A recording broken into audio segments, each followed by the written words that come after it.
Malaysia dapat tempat kerana politiknya stabil. Keduanya, dasar ekonomi madani itu jelas. Ada yang disebut clarity. Terima kasih Tan Sri Yang di-Pertua. Soalan saya minta Yang Amat Berhormat Perdana Menteri menyatakan pertama nama syarikat-syarikat dari Australia dan Jerman yang akan melabur di Malaysia masing-masing berjumlah 24.5 bilion ringgit dan 45.4 bilion ringgit seperti yang diumumkan oleh Yang Amat Berhormat Perdana Menteri serta nyatakan sektor-sektor industri yang akan dibangunkan. Dan kedua, strategi dan langkah kerajaan bagi mempertingkatkan nilai dagangan khususnya ekspor bagi tahun 2024. Terima kasih. Silakan, Perdana Menteri. Kubang Basu yang lebih arif dalam soal pelaburan ini berdasarkan pengalaman beliau sendiri. Kita sudah umumkan bahawa peningkatan membanggakan pada tahun 2023. Tapi kebimbangannya apakah dapat dilaksanakan.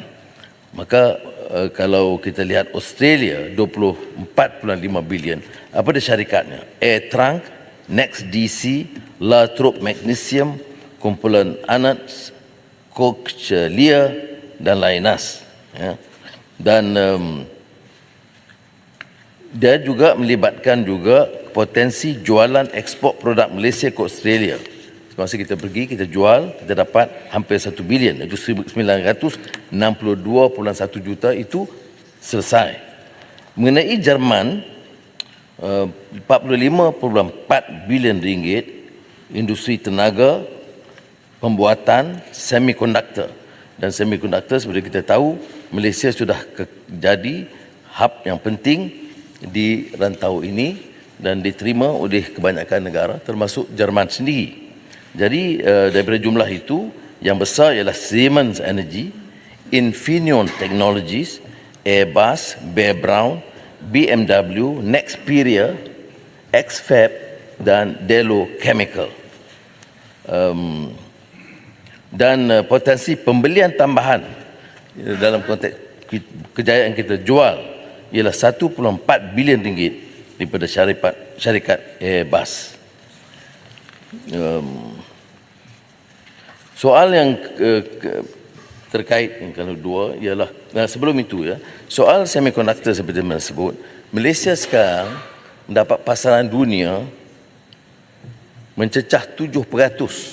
Pasaran dunia itu dikuasai oleh Malaysia dan sekarang seperti mana kita tahu negara-negara Eropah, Amerika dan beberapa negara lain menjadikan dan China menjadikan Malaysia ini sebagai hub untuk semikonduktor, terutama chip yang high end bagi rantau ini. Dan ini akan memberikan harapan kita meningkat. Umpamanya sekarang ekspor chip ke Amerika, kita itu 23% daripada keperluan Amerika dan kita masih kuasai.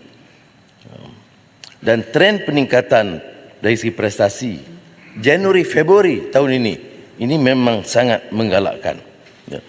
Januari Februari 2024, 2 bulan pertama 2024, pertumbuhan 8.3% kepada 446.3 bilion ringgit ketimbang tahun 2023. Ekspor Januari Februari meningkat 3.9% kepada 233.74 bilion ringgit.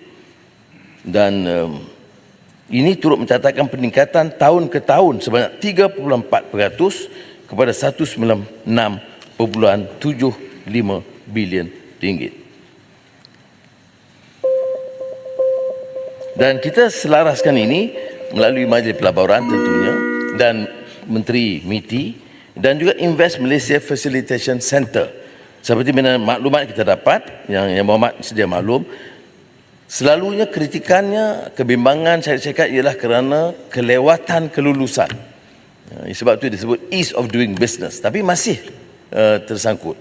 Maka tahun lalu kita bentuk di bawah MAIDA Invest Malaysia Facilitation Center yang menjamin mempercepatkan. Dan ini di antara strategi yang dilakukan untuk menjamin supaya misi-misi yang dihantar keluar kebanyakannya dipimpin oleh Menteri MITI, dan ada, kalau saya ada kunjungan rasmi sama ada mesyuarat ASEAN atau mesyuarat-mesyuarat lain, saya manfaatkan untuk memberikan fokus kepada pelaburan. Jadi misi-misi ini sebagai strategi untuk memberi penjelasan termasuk isu-isu baru seperti plan perindustrian, soal transisi tenaga dan juga transformasi digital. Dan sebab itulah dengan penjelasan ini dapat menambah pelaburan dari Germany. Terima kasih. Sila, Ketua Masuk. Terima kasih Tan Sri Yang Pertua. Terima kasih Yang Berhormat Perdana Menteri kerana memberikan jawapan yang jelas. Saya nak puji Yang Amat Berhormat Perdana Menteri begini. Sebab rajin pergi cari pelabur.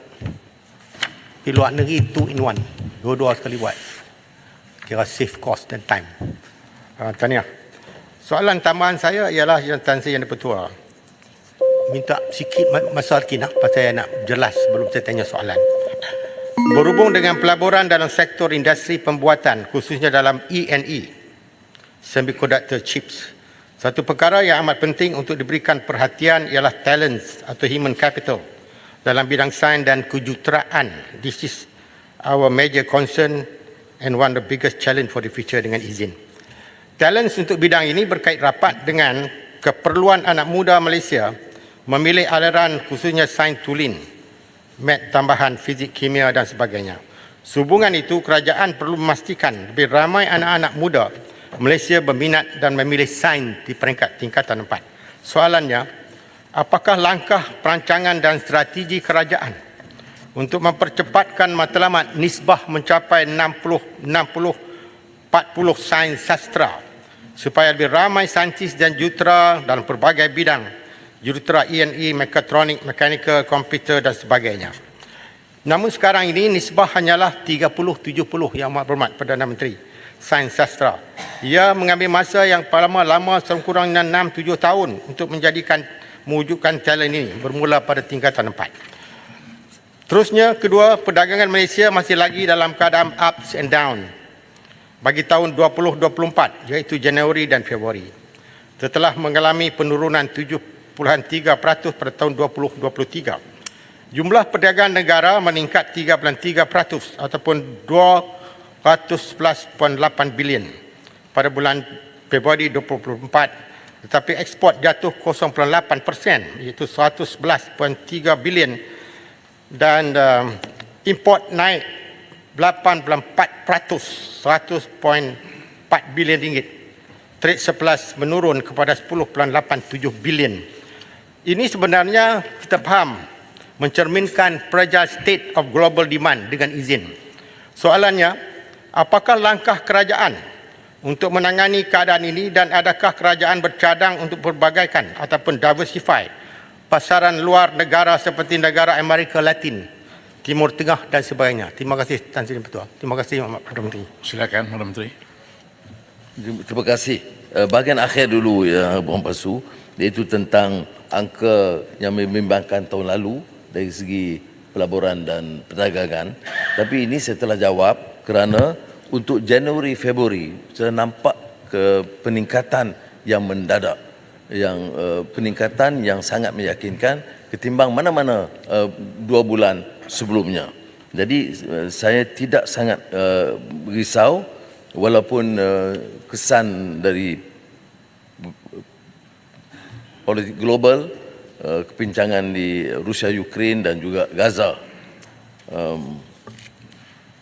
Kita telah ambil tindakan umpamanya memastikan negara-negara, bukan saja yang traditional allies yang banyak melabur, tetapi ada peningkatan yang ketara dari China, Jerman, Amerika umpamanya. Dan ini saya yakin akan memberi jaminan kelangsungan kegiatan itu dalam negara kita. Soalan yang awal ini dibangkitkan itu memang satu soalan yang sangat relevan. Minat anak-anak pelajar-pelajar dalam STEM merosot. Dan ini membimbangkan, dan Kementerian Pendidikan telah mengambil beberapa langkah termasuk dengan juga beberapa kumpulan pendidikan lain untuk menggesa ibu bapa memberikan tumpuan semula kepada matematik dan sains. Dan ini sedang diusahakan secara lebih serius lagi. Dalam semua perjumpaan kita dengan syarikat-syarikat asing yang berhormat, kita tekankan soal yang sama, iaitu mesti ada Center of Excellence di Malaysia, mesti ada latihan di sini. Kerana kita sekarang ini memang kekurangan jurutera. Dan jurutera yang kita lahirkan walaupun baik dan diterima baik, dia masih menganggap ada kekurangan di peringkat yang tertinggi. Kemahiran atau keterampilan peringkat tertinggi. Jadi ada gap tentang niche yang diperlukan. Oleh itu, umpamanya, penumpuan pada TVET kejuruteraan ini diberikan. Umpamanya, hari ini sebentar lagi saya akan untuk bersama dalam Center of Excellence BlackBerry yang akan menekankan training.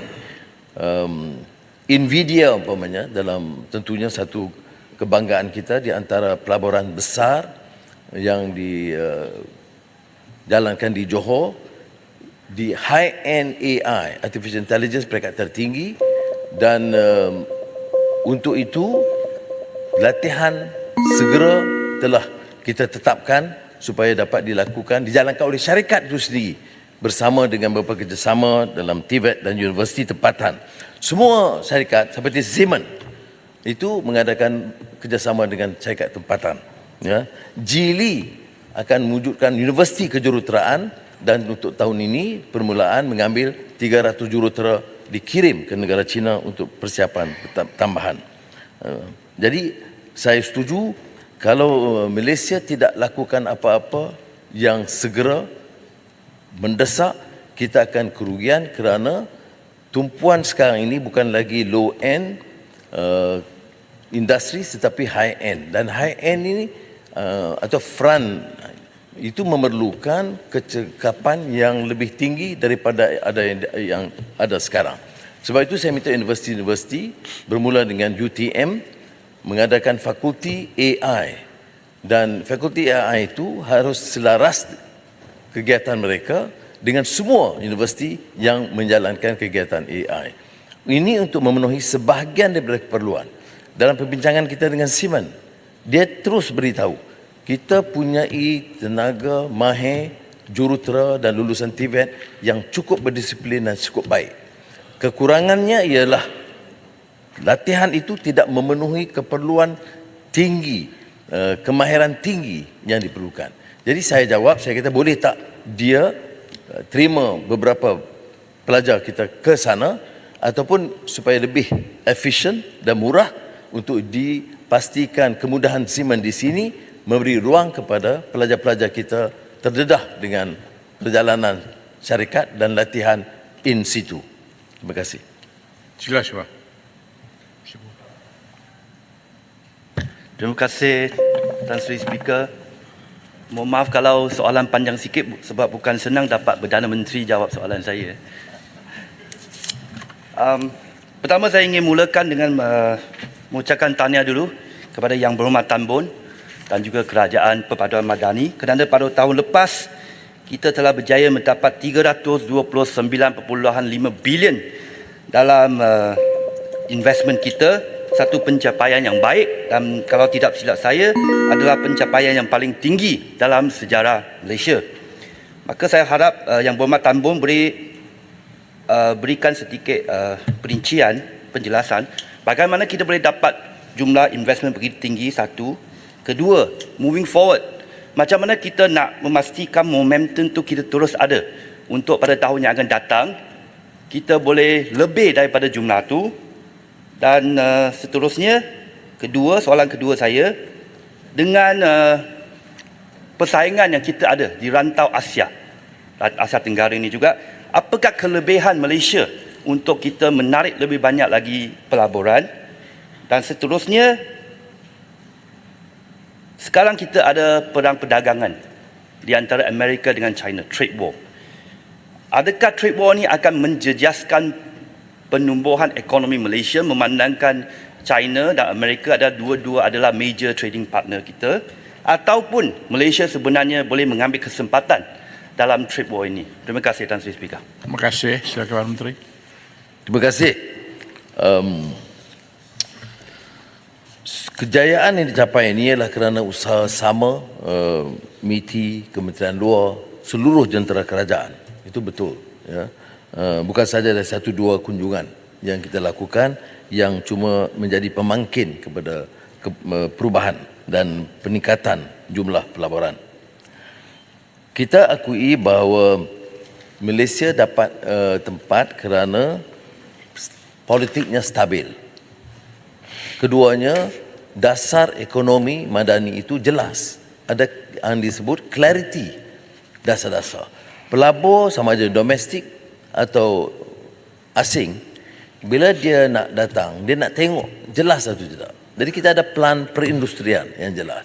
Kita ada transisi tenaga dan transformasi digital, program security makanan. Jadi dia tahu sebelum bertemu kita beberapa kerangka kebijakan ekonomi yang telah kita jelaskan. Ya. Kemudian tentu yang saya sebut tadi tentang kepantasan dan kecepatan kelulusan. Kerana Malaysia ini ada 3 peringkat. Federal, persekutuan, kemudian negeri, kemudian perbandaran. Selama ini beberapa teguran ialah kerana terlalu banyak kerana pentadbiran birokrasi. Dan ini kita jelaskan kalau peringkat persekutuan, kita tumpukan satu agensi di MITI untuk menyelaraskan. Soal trade war Amerika-China itu ada kesan dia kerana menurunnya permintaan di negara China, terutama tahun lalu sedikit, dan ini mengesankan bagi negara yang ekspor ke negara China termasuk Malaysia. Tetapi kalau kita lihat umpamanya dasar luar Jerman, setelah pengalaman mereka dengan Rusia, dia perkenalkan dasar yang disebut de-risk. De-risk maknanya mengurangkan risiko negara Jerman daripada bergantung pada satu negara China, maka dia pilih negara lain. Dan Jerman setakat ini memilih Malaysia sebagai hub selain daripada ekspor dan perdagangan negara China. Jadi ini akan membantu kita. Sebab itu sudah lihat dalam beberapa bulan ini mendadak kehadiran. MITI menerima kehadiran Menteri MITI menerima kehadiran Menteri-Menteri Perdagangan. Hampir kalau minggu ini 2, 3 Menteri Perdagangan luar negara yang datang untuk minta supaya dipercepatkan umpamanya FTA ataupun EU, FTA dengan EU, dan begitulah keadaan dia. Dan kita pun masih dapat pelawaan daripada kesungguhan daripada negara-negara Arab, khususnya Arab Saudi dan UAE dan Qatar, yang dulu ada melabur tapi agak tahap yang lebih rendah. Peningkatan pelaburan dari Saudi, UAE dan Qatar, Saudi dengan UAE umpamanya itu 10 kali ganda daripada apa yang mereka telah catat setahun sebelumnya. Sebab itu saya fikir kita perlu terus beri tumpuan ini dan berikan latihan seperti yang susulan daripada soalan awal daripada Kubang Pasu, kerana kelemahan kita ialah latihan matematik sains dan TVET dan kejuruteraan dan AI di peringkat yang tertinggi, dan kita mampu lakukan kalau kita berikan tumpuan dan peruntukan tambahan sepenuhnya. Baik, terima kasih.